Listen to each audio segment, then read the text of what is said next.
Hello and welcome, Samuel West. Thank you. Clin- Thank you very much. So, Samuel is a clinical psychologist. He's a researcher in creativity. I would like to say happiness as well and failure. And today we're going to talk about a very important subject or subjects, and that is how to be happy and also embracing your failures. Samuel, can you please start by giving us a little background, a little bit about yourself, how you ended up researching these fields? I mean, because you started out as a clinical psychologist Yeah. working with depression, anxiety, relationships, and now you work mainly, I'd say, with big corporations and helping them to be Mm. happy, successful. It started off, clinical psychology, did that for about 10 years in Sweden and became more and more interested in positive psychology. Are you familiar with that? I assume you are very familiar with it. Where the focus is rather on, what instead of like what makes people sad, what makes people unhappy, which is traditional psychology. Positive psychology is focused on what are the conditions in which we thrive. So when are Yeah. we the happiest? What's a good relationship like? What's a good work, life look like, etc., etc. So I thought that was fascinating. Just to use the same tools of psychology, but look at things from a more positive perspective. I mean, it's not about ignoring problems. It's about studying what is it that Yeah. makes us thrive. Um, and then, yeah, I became obsessed with the happiness research. I So think what did my you so what did you find? What would you say after all this research and the work that you've done? I mean, I know you had over like 30, you've had keynote speeches in over 30 countries as well. yeah, You've yeah, been to so many different cultures, both as in companies and countries. You yeah. traveled a lot, you lived in different parts of the world. So what would you say are universal things that will keep a person happy and a workplace thriving, being really creative, Yeah. innovative? I mean, there's no one single solution, like one single answer to that, obviously, but one thing that is more and more apparent, regardless of which part of the world you're in, is that happiness is relational. So it's very difficult to be happy if you're all alone. Yeah. So, and this is both, both in the workplace, but probably more importantly, on a personal level, that um, we're social animals. And if we don't have that kind of feeling of social uh, belonging, it's very difficult. It doesn't matter which latest psychology tricks or how much money you have, Yeah. or Yeah. how healthy you are. It doesn't matter, because if you're alone in that, life pretty much sucks. So, and that's something that I think in Yeah. our individualistic societies, we're all focused on ourselves. How do I feel? Am I happy? We don't Yeah. give a shit about our environment, as far as social environment, and then we're surprised that we're unhappy. Yeah. So I think that's one element. Of course, there's 100 more, but Yeah, but that's something. we're wired for that as well. I mean, our brains are wired to thrive in a tribe, Absolutely. and we try to sort of override that somehow, Yeah. and it doesn't work well. No, it doesn't. I mean, we've both, we both have a Swedish background, and Sweden is one of the most individualistic countries in the world. Also, one of the loneliest. Yeah, it's true. Absolutely. I just read something. I can't say the word because I can't remember it, but I just saw something in the news about in Japan they have something called, it's some kind of Japanese word, uni domori or something. I made that Okay. up. And it's I shouldn't be laughing. It's sad. It's dying a lonely death. Yeah. And it's you know yeah, it's sad, but it's a reality. So I think the happiness literature is is unanimous, and it's universal across cultures that one thing we've gotten wrong is our focus on the individual. Yeah. Yeah. You talk about psychological safety when it comes to workplaces in particular. What do you mean by that? Psychological safety is a concept that's useful for organizations and especially teams where it so this is not like personal stuff. It's like entirely for workplace situations. And psychological safety is a concept that means that you feel safe within your group, within your Yeah. team, to uh, be fallible, to be vulnerable, and that you feel safe that that won't be used against you. So in a corporate setting, if if you would say something, oh, I messed up this morning, or I didn't, something that's like where you're performing less than optimal, right? Then that could be used against you. Like, is Ami actually serious about her job? Yeah. Whereas in a team with high psychological safety, you feel safe to share that in the group. And those groups that have psychological safety, those teams are much higher performing, and more importantly, they're more creative. Yes. So, what would you recommend companies do to increase their psychological safety for their teams? Buy expensive workshops from me is a good place to Of start. course. There's quite a bit of resources Yeah. online on psychological safety because it's super, super hot right now. But the main idea is that the team leader, whoever has the most senior position in that room, team, that they role model by good behavior. So Yeah. if they are willing to admit failure, admit that they don't understand things, if they're willing to ask questions and be curious, and also show that they're human, they're not always perfect, then that will sort of rub off onto other people on the team. A side topic here. We do have not maybe so much in Sweden, but I'd say in the States even more, in other parts of the world. There is this culture where sort of narcissistic behaviors they are encouraged. That you have to, you Yeah, be an boost yourself asshole. and never be an asshole, and Yeah, not permit failure. I mean, one of the key aspects of yeah, narcissists is not to acknowledge yeah, your failures and your yeah, mistakes or your traits that are not so nice yeah, yeah. because Your they're your your perfect. And minuses. Yeah, a lot of corporations that have narcissistic leaders, definitely. and that becomes obviously a huge problem because there's no safety then. There's no psychological safety for the No, team. So having a narcissistic leader damages the whole corporation. And I think companies need to be more aware of that. It's not just about having a competent leader on the paper, but emotionally intelligent, empathic. It's so important. it's important, but I mean, the reality is that within an organizational sort of hierarchy and structure, it's, I mean, whether they're narcissists, psychopaths, or people that are extremely rational, uh, they are the ones that get promoted within an Yeah. organization. So the further up you get, you see more of those problems. But I've found the past 5-10 years working with with top global leaders that something happens even at the tops, like there's a recognition once you've climbed the ladder, once you're at the absolute top. Mhm.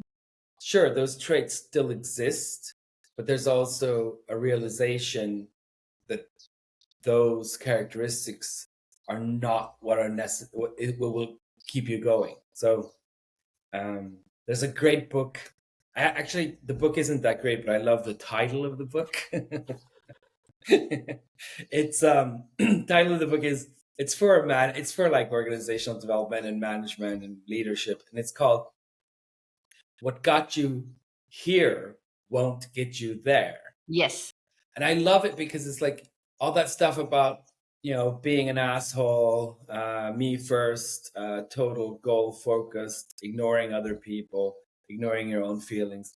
That will help you get from the bottom of the organization up to the middle, maybe.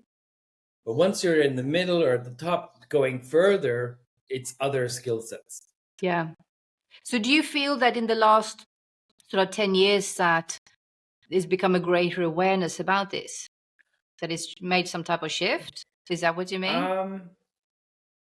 There's also a generational aspect to Yeah. it. Like the old boomers have their sort of ideas of me first, I don't give a shit about other people mentality. That's sort of their characteristic. Yeah. They also fuck up the environment and the economy and just about everything else because it's all about them. Yeah. The younger generations, which are now in leadership positions as well, getting there, they do have a, not all obviously, but they do have, there's more of them that have a more healthy relationship with these issues. Yeah. For sure. At the So that's same time, positive. That's positive. that is good. But on a personal level, maybe not with in corporations, but since the rise of social media as well, one could say that certain narcissistic tendencies has been on the rise, but also the whole thing of reality soap operas where being an idiot, where being just exploiting others, lying, being manipulative is, what brings you forward and what brings you, and you get the creating this prize. fake environment. So on one hand, you see a lot more narcissistic traits in the society. Yeah, we're a narcissistic society. Yeah. It's almost like that's rewarded. I mean, you don't have to scroll a lot on any of the social media platforms to understand that narcissism isn't.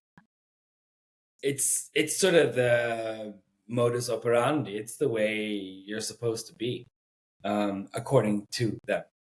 So how do we break that as a society? How do we shift this trend? Okay, this is this is something I was just talking to my daughter about it the other day. This is crazy. Don't quote me on this theory, but I think it's going to collapse upon itself. Yeah.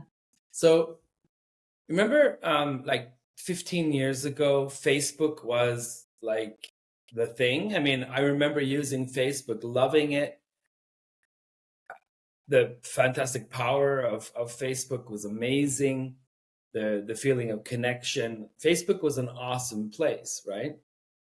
Now Facebook is shit. I don't know anybody that ever uses Facebook because it's horrible, right? And it's only old people and some shitty memes, and there's nothing on Facebook. So advertisers are not even interested in it. So Facebook died because it made itself irrelevant, right?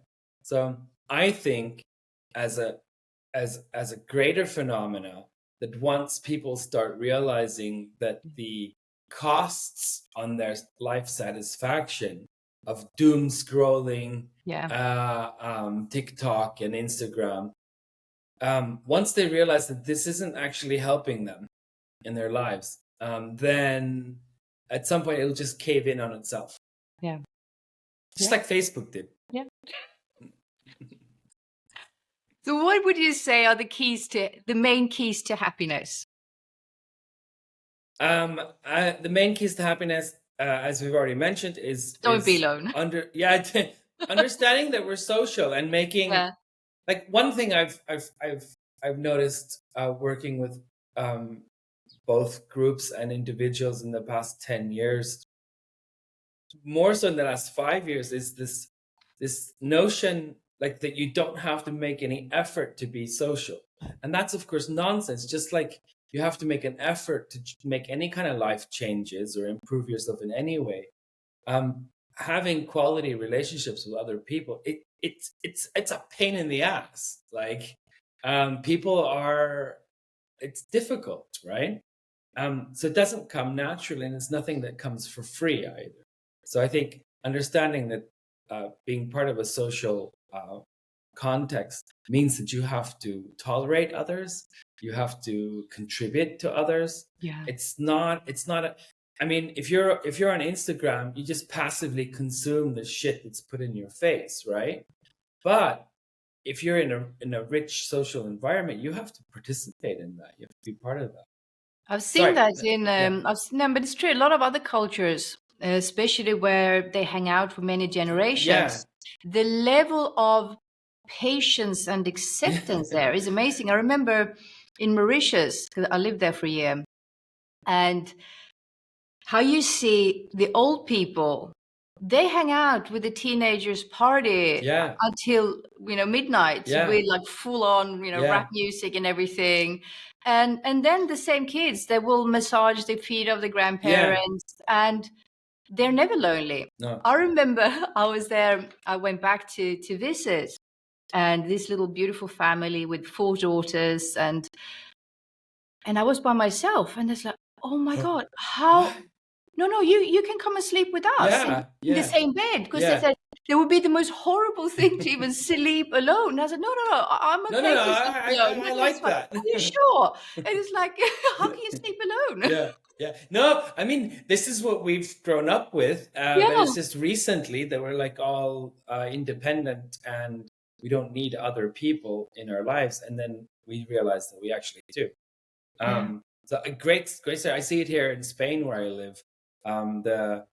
The let's see, last Saturday there was a party going on. I live in a Mhm. tiny village, like tiny, and there was a party for the young people, and it went. The last DJ started at 6 o'clock in the morning. So yeah, so it's like, and the whole village is like dunka dunka dunka, right? And we thought it was fun because it's like, there's something happening. And our neighbors who are 90 years old, they're like, oh, we're so, no complaints about the noise, just happiness that the children, the young people have something to do. Like, if that was in the United States or in Sweden, they'd be calling the cops. They would be like, it's my right to have this. It's my right. Shut up. Like, shut up. Yeah. And sorry, back on track. That was one thing. Yeah, one. So sort of recognizing and appreciating that we're social animals. There's something to be said about doing things that are meaningful. So the most unhappy people I've met are people that are have nothing to do, that are either don't have anything to do by choice, or they're economically, they don't have to work for income, and they just drift around making themselves feel happy. They're absolutely miserable. So having something to do, whether it's work, doesn't matter what it is, as long as you find it meaningful. For most of us that need an income, it's work. So that's why I've also think it's relevant to look at that. How do we have a work situation that's not perfect, but as good as possible? So something, I mean, Sigmund Freud said you need something, what did he say? We need somebody to love and something to do. I don't know. I hate Sigmund Freud, but sometimes he has nice quotes. So yeah, work, something, meaningful activities that are meaningful to you or necessary for you, like work. And then I think this is not based on research, but I think we need sort of a dose of playfulness and creativity, and our lives are so directed by what needs to be done, and everyone is telling us what we need to do, right? And so it piles up, and most of them are important. I mean, you do have to do your bookkeeping, you do have to do this, you have to do all these things, fix the water leak in the kitchen. I mean, there's things you have to do, right? But I think sometimes we need that playfulness, that like magic, that non-rational part as well. And I think it's gone. Like, I think we have to kind of work to try to welcome it back. Well, I feel that it's sort of our natural state. I mean, as children, yes, it is our natural state. It's natural state, but then we put all these things on top. We have, our conditioning from our childhood, programming, our traumas, our coping mechanisms, our strategies to be loved, seen, included. We have all these things on top. Yeah. And then we have also all these strategies for where we want to arrive or what we want to push away, and it's like we're not present. And when we're not present, and we always live in the future, in the past, and we're like this struggle, this tug of war, it's impossible really to be happy then. We might trick ourselves thinking that a dopamine high or adrenaline rush or ego boost is happiness, but it's not really. But it's like in those moments we sort of just play, we let go, we're present. It happens naturally. So it's nothing something to be created or forced or chased. We can chase after it. We tend to forget about that. It's more like of a releasing into that the natural happiness that is underneath the surface all the time. Definitely. Yeah, I agree. I mean, and creativity is such a great tool to be creative, to play. It brings more about that. And I think it's such an important part of life that we need to plan for that as well, because people these days are so busy, especially when you're in that we should actually playtime in our in scheduling for playtime. Yeah. No, I mean, I agree. I envision like it's like there's this idea that you prioritize the important things, like things that need to be done, the urgent things during the day or the week or lifetime. But those playful sort of creative moments, they are difficult to plan. So I wish you could just say, 3 o'clock to 4 o'clock, I will be playful. That's kind of like difficult. I know, but I get your point. But I think like, so our lives are so efficient sometimes, like that we don't have those down hours in between that allows for that sort of creativity, allows for that playfulness to happen. So but I think we need to almost relearn these things. I mean, I think us humans are probably the only animal that is sort of not evolving but devolving in a certain way. The things that we knew as children, we knew how to play, we knew how to sleep, we knew how to go to the toilet, we knew how to show our emotions. We regress with time when we get too much of it. Isn't that weird? It's like we need to relearn. Most people, their problems sleeping, the problems with their bellies. We don't show our emotions, how we actually feel. We're not authentic. I mean, we don't know how to play anymore. Relax, just be present. We don't even know how to breathe anymore. We have to go on workshops on how to breathe. Yeah, it's weird.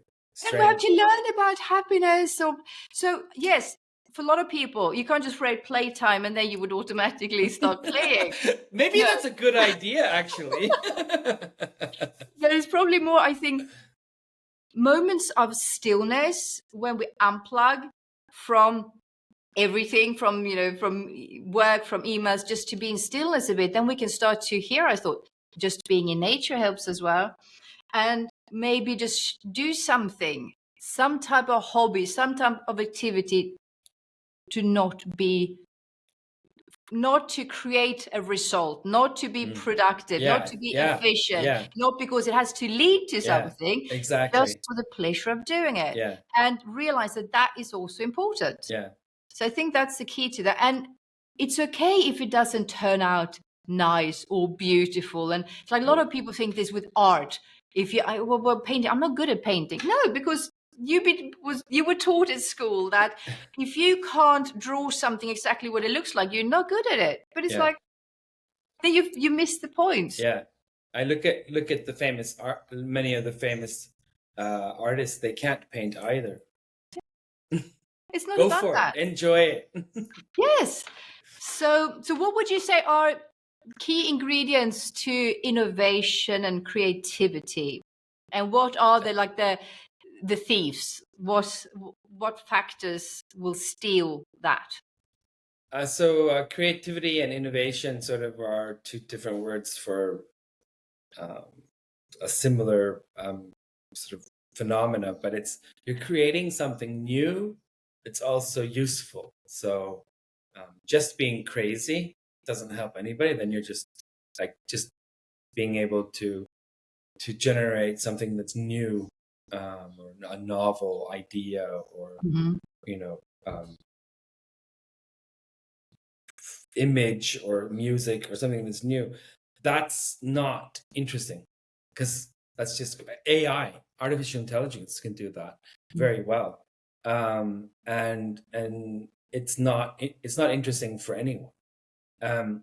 That's one thing, but it also has to be useful, so, or appreciated. So if you create something that's both novel, nobody's done it before or not in that context, and in some way it's either beautiful or useful, or in business terms, you would, if you can sell it, then it has value. So new and useful, that's the definition of Mm-hmm. creativity. In some ways also innovation, and the biggest obstacle to that is a fear of failure, number one. Like, we're afraid of what other people will think of us, so we sort of we we limit ourselves. And stress, we've already talked Yeah. about that.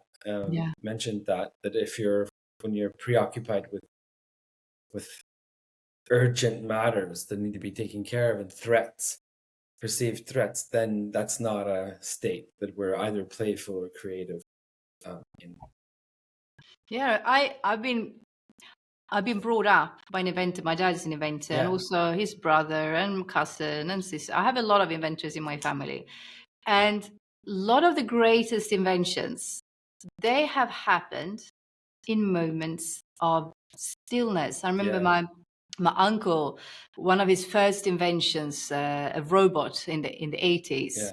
It was in the summer. He was lying on the grass and looking at one of those little grodblad. What's it called in English? Are they lilies? No, it's like a No? little mini leaf that grows in the grass, Okay. and it has little strings, and you can pull them, and the leaf will move. Yeah. I don't know what they are in And English. anyway, Yeah. so he based his whole invention, his whole robotic technology on the On these strings that little, were pulling, and it would move. cool. Or my dad, most of his best inventions happened on the toilet. Yeah. It's Just not. moments of relax when you don't plan to be Mm. productive. It's not like you Yeah. sit No, down, no, now I no. have to invent No, this. yeah, no. They come in moments Yeah, of stillness and when you definitely. relax. So that's why it's so important to give space for those moments of mindfulness, of stillness. I mean, toilet. Most people today, I'd probably say 9 out of 10 people scroll on their phone in the toilet. It's become such an addiction. They feel anxiety going to the toilet without their phones. I'm sorry, I think it's hilarious. Like, You know, of a lot all of the people places say, in the world, I guess, yeah, no, I'm not going to judge anybody, but I think it's stupid. no, but it is. But it's like you have so many people say, I'm so busy, I don't have time for mindfulness. Well, every time you go to the toilet, you have an opportunity to just be still, get in contact with your body, and just that little bit of moment to just land in the present moment. Instead, what do? You scroll on your phone, you read emails, you go on work calls. A lot of people do that. I mean, the reality is there's so much of our lives that are absurd. Yes. So, and this is one of those. And either you just embrace it and say that's how we do it, and then you take the consequences of it, or you can try to say, hey, this is not really the way things have to be. And Yeah. I think that's also sort of a creative mindset of questioning what is, and does it have to be this way, and then being open to other alternatives. So I mean, we can talk about people scrolling their phones on the toilet. There's essentially nothing really wrong with that per se, but as a phenomenon, it becomes crazy, right? Yeah. So and for the most part, probably dysfunctional as well. But I mean, it doesn't have to be that way. No, but I think it's more when the cumulative factor of always being on your phone, on social media, reading emails, watching something, listening to something. And I've seen so many, especially busy company leaders, people with their own, companies, and that little time that they have that they don't need to be in, in meetings and work. What do? They spend it on their phone. They spend it on not being present. And I've even the tendency, if you want to sort of wake up a bit and start with mindfulness or meditations, what do? They listen to a guided meditation. So they never, in their waking hours, from they wake up in the morning to go to bed, never in stillness, never in quiet. They're always having some type of voice, chatting, talking, or an image that they see. And I think that is part of the stress that brings stress. I agree. Totally. There's a great study, some research, where researchers asked, they put an empty table and they had people sit at an empty table and there's nothing on the table. They can't have their phones or anything. And then there's a button on the table that they say, we want you to sit alone in quietness with no distractions, to be alone with your thoughts, just you and yourself. The only thing you can possibly do here is press this button and you will get a very painful electrical shock. So you understand where this is going? Yes. Most people push the button to get a shock because they can't stand putting up with 15 minutes of quiet time with themselves. That's kind of powerful. I think it's fascinating research. But my question is, do you think it could be also because of curiosity? I think so too. I can't remember what the researchers did to sort of because the interesting part would be if they would do it a second time after they had the electrical shock. Yeah. I've played with it. I've done my own research just for fun. People are very afraid of electric shocks, so it's not. I don't think. My guess is that it's not only for curiosity. Yeah, it's just like. Yeah, at least something happens. Men were worse than women. Yeah, I imagine. Oh, really? I imagine. It's not the thing of always having to do. I think so many men, especially from 40 and upwards, been brought up with self-worth is so linked to doing something. Yeah. You can't just stand there with your hands in the pockets. You need to be productive. You need to do something. You need to be the provider. You need to, it's like that create whole value. Sense of identity is your work, is what you do. So it gets scary to stop a bit and realize, oops, I am not my work. I'm not the things that I do. And then it's like, okay, but what am I then? Scary. Yeah. No, but you're such a great example. I mean, there are so many people, psychologists and people that talk about different subjects that don't walk their talk. But you do. And I mean, it was amazing to follow you during COVID as well, when most people would just stay at home and be scared and, isolate and maybe have some, Zoom meetings. You went out to travel the world, lived in different countries with your family. and now you live in Spain in this little village and you experiment and you keep doing new, bizarre, fantastic, crazy inventions as well. I mean, think about all your museum of failure and the most disgusting food and all these other things that you keep doing. And trying different cultures and different ways of being and living and finding that work-life balance and playing and having fun is amazing. And it's such a good example of that. Yeah. And more people, what do you say to people that are scared to take that step of try new things, of they feel a bit stuck in their ways and they want to do something, but they don't really dare. Yeah, I thought about that. Just a few days ago, a friend of mine from Sweden who has, a very, very good a job and salary and position, and has everything in their life objectively is like perfect. They were sort of complaining like, "Oh, I wish I could be like you," talking about me. Like, "I wish I could be like you and be free and do what I want to do." That's like, I honestly couldn't actually relate to that, because like they are free to do. They're more free than me, but their handcuffs are like mental Yeah. handcuffs, Yes. and I like to remind myself of the momenti amori. I mean, remember, you're gonna die. Yeah. Like, and I think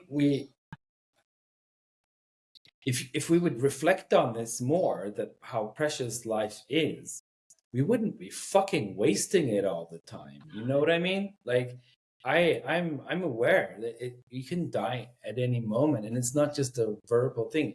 You can, you will. And if life is precious, then why would you want to not do what, I mean, why would you want to waste 10, 20, 30 years wishing your life was different? You know what I Yes. mean?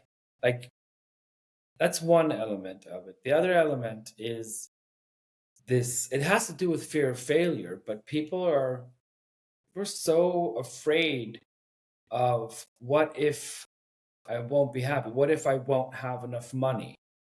What if I won't have this? What if, like they're afraid of making decisions that will somehow impact them. Like, one of the greatest fears right now, this is from Sweden because most of my friends are in Sweden. The greatest fear is like, what if I don't have enough retirement? You Yeah. know, and I'm thinking like, it's a valid concern, absolutely, but if you're going to sacrifice, 20, 30, 40 years of your life doing something you don't want to be doing, just to avoid a fictive, probable, maybe future in which you may or may not be alive. I Yes. I don't really get that. So for me, it's an existential stance as well, of appreciating that life is valuable and making the best of what you have. Yeah. And I'm not saying, I mean, for me, I love to travel and try, living in new places and meeting new people. I love that, but that's not everybody's cup of tea. No. But but but so many people are stuck in a job or in relationships or in scenarios of life where it's not satisfying. And like, instead of making a change, and jumping into something uncertain and risky, they prefer to keep the bad one. And that's, I think that's sad, because sooner, my wife works with hospice, like death, Yeah. and those people dying, young and old, it's you can't get those hours back, you can't get those And days no back. one of these people, I mean, there's been a lot of research done of people about to die, about their regrets in life.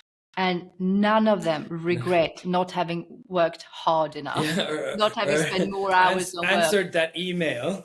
Yeah, no, they should. I should have spent more time with my loved ones. Yeah. That's one of the main ones. And Yeah. also, I wish I would have just been me, Yeah. been My authentic more, favorite is and dared more. yeah, that's my favorite one. About, I wish I would have taken those meaningful risks. Yes. And I think that's so sad, like, to like let the fear of, what if it won't be good? What if it won't be perfect? I have a friend, he's not a friend anymore, but an acquaintance who always goes on holiday to the same place. Yeah. So so sad. Always goes to holiday to the same place and goes to the same restaurant, because if I don't do that, I might not be happy. Yeah. So he has a shitty life now for 20 years. Yeah. um it's beyond me. I But I don't get think it. that we've been brought up, we've been sold a lie. Most of us, we've been brought up with this idea that if we tick certain boxes, we tick the boxes of, a good education, we get a good job, get a good salary, we put money for retirement aside, we exercise a bit, we go on holiday sometimes, we have a good partner and some kids and maybe a pet and a good car, and we will be happy that we will reach some type of plateau in life where everything will be hunky-dory and fine. And we think that that's going to be the rest of the life. I mean, look at all these fairy tales. They live happily ever after. It's like, yes, once you reach that, tick those boxes, you're supposed to be happy. But it doesn't work like that. And when the people that have it all, that have ticked all those boxes, they can sometimes be most anxious and depressed and stressed out because they realize, Definitely. wait a minute, I worked for all this all my life. Yeah. Now I've got it and I feel like shit. Yeah. And they don't know what to do then, because it's like, now what? What do I do now? I did everything that I was supposed to do. And so, Yeah, I followed the rules, but yes, I don't like the prize. yes. So, but it's not strange that it's like that, because we've been programmed to live like that, to be obedient sheep and to consume, to produce, to be good citizens, instead of thinking for ourselves and really listening inward. What do we really want? What is my passion? What is my purpose? What do I really want to do? The authentic me. And I think trauma comes in as a big culprit there as well, because when we're traumatized, and most of us, I'd say probably all of us are to some degrees, Yeah. we limit ourselves. We are scared.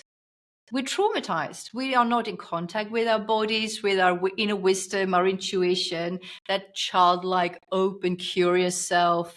And we're scared. And it's really sad. Most people don't realize that they need to work on themselves to release those parts, to dare to be authentic, to dare Definitely. to try new things, to dare to fail, because it's part of Absolutely. life. And as you said, we learn so much from failure. I mean, those people, the studies there on what people regret when they're dying or about their lives, it's a reminder that most things in life that are worth fighting for also are a bit risky. Yes. So they're risky. I mean, if you look at money, if you want to make money, you have to take risks. If you want in relationships, you have to take risks. Yeah. In your own personal development, by testing new ways of being, you have to take risks. It's all risky. It's all scary, Yeah. for sure. And But the I people, mean, but I mean, at the end of the day, if it was easy, everybody would be doing it. I mean, there's something to be said there that no, if you don't want to take risks, that's fine. There's plenty of space in the world for you as well. But yes. but it's a shame. I think it's a shame. And if you look at the people, the most inspiring people that have really contributed the most to the world, to humanity, that we really look up to, they haven't had easy lives. They've faced some huge challenges. But it's like when you face a challenge and you overcome that, that gives you so much more than before. It's like almost like a muscle that you exercise. Yeah, definitely. Resilience. It's like every time you have some type of setback, a trauma, a failure, and then you overcome it, you work on that, you grow that muscle for resilience, and then you're ready to face anything really that comes your way. So I agree. I think as collectively if we were more focused. I mean, if like this, you say that we've been sold a lie. In many ways, that's true, because the things that we were told makes us happy are not the things that make us happy. So it's really sad. Like, now I've done everything right. Yeah. Where's my happiness? No, it's not there. Like, um, and maybe that's something that also comes with age. Like, you realize that a little bit too late in life. Um, but maybe that's the way it needs to be. We need to have Yeah. young people chasing stupid goals Yeah. and being unhappy to realize later on that maybe that wasn't all that it was cracked up to be. It's But testing and trying and yeah, yeah. like, And to not be so hard on oneself. It's like it's okay yeah, to would say it's okay to it's fuck okay to up. fuck up. Yeah, Yeah. yeah, definitely. And I think that especially I would say probably even more so, I don't know. I suspect more so women because we've been brought up so much to be, the good girl and to look after everyone else and be so if we take up space or we do something that negatively impacts someone else, we feel so bad. And it's like, oh no. And to dare to take space and to dare to not have it all figured out. Mm. It's okay to fail. It's It's okay to okay not to know. Yeah, stumble. It's natural. And yes, to not beat ourselves up so much and also to not take ourselves too serious either. Because yeah, I think that's one exactly. of the keys as well. There's a great quote. Maybe it's a nice ending quote Yeah. for like Yes. a playfulness and seriousness. Like, of course, life. I mean, we should take our lives seriously, of course. There's a play philosopher who I love this quote. Huizinga, a very serious German, I think, philosopher. And the quote is that seriousness excludes play. So if your main thing is to be a serious man, serious woman, serious person, like, Yes. then playfulness is pushed away. But Yeah. Huizinga says seriousness excludes playfulness. Yeah. But playfulness includes seriousness. Yes.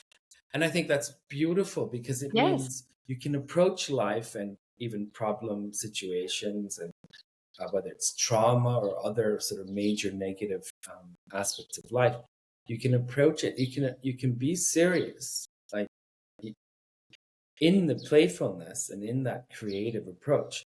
You can take things seriously, but you don't have to be frowning, being serious all your But also life. humor is healing. Humor is so Yeah, it's helped me so much in my darkest moments to be able to sort of step back a bit and laugh at it, look at it from a yeah, different yeah. perspective. Absurd it is. Yeah. Yes. I mean, look at it more like in a comic light, or how would David Attenborough narrate it, or how would an alien from another planet look at the situation, or on my deathbed at 100 years of age, Yeah, looking back at yeah, this, how much does it matter? yeah, What funny sides can yeah, I yeah, see now? And what about myself? And that is such a huge gift tool, absolutely, humor. absolutely. We have to wrap up. I would ask you, if you're okay with that, to tell us a little story, because we have a story in common that we both love very much. The Chinese farmer. Yes, it was one for me. It was one of my the first spiritual teacher I ever had, like in person. I was in my early 20s, and she was this elderly Australian woman, beautiful. And she would have an hour of still silent meditation. And at the end, she would always tell a little story. And I just loved that so much when she told that story. And it just has resonated with me ever since then. And to remind me when my life is at its hardest, to remember that story. Will you be happy Yeah, to happy. tell it? It's the story of the Chinese farmer. So the message is that it's hard to know in advance what the best decisions and best circumstances are. You never know in advance if an occurrence is good or if it's bad. The story goes as following: there was a Chinese farmer and had a horse, and the horse ran away, escaped. And the villagers came and said, "Oh, that's so bad, that's so bad. You lost your horse." And the Chinese farmer says, "Maybe, maybe not." The next day, the horse that ran away came back with 7 other wild horses with them. So now the farmer has like a whole bunch of horses, and the villagers come and say, "Oh, you're so lucky. You must be so happy. Wow, what a wonderful thing." And he goes, "Maybe, maybe not." It just continues. And then his son was taming one of the wild horses, and the horse threw him off, and his son broke his leg. And the villagers, his neighbors, like, "Oh, that's so sad. Your son is handicapped now. He can't. It's just horrible." And he says, "Maybe, maybe not." Then the next day, the king comes through and forces all able-bodied men to join the military. But his son couldn't go because his leg was broken. Then the villagers come and say, "Oh, you must be so happy. You're so lucky. Your son has a broken leg and didn't go to the military." And he goes, "Maybe, maybe not." Anyway, this can go on and all And life is forever. like that. And it's so fascinating because it teaches us that that our rational behaviors are, we can never know in advance how something is going to affect us or what it's going to be. So something that we're so afraid of, to sort of wrap this up. We were talking earlier about taking meaningful risks and saying, "Oh, but I can't do that because," and then fear or other sort of, it's mainly fear that prevents us from taking those meaningful risks. The reality is that when that feared situation that you're so afraid is going to happen, when it happens, like the failure or things go wrong, it's like the Chinese farmer. It's like you're there, you're like, "Ah, fuck, this is horrible." Yeah, maybe, maybe not. Yeah, we don't know the full We don't story yet. know. We don't know. know. I think So, it's a great yeah, story. yeah, that is great. It's been a Samuel, pleasure speaking with you. the same. Samuel, thank you so much for Thank your you. wisdom and passion. And yeah, great. Thanks a Thank you lot. so Good much. chat. Thank you. Bye.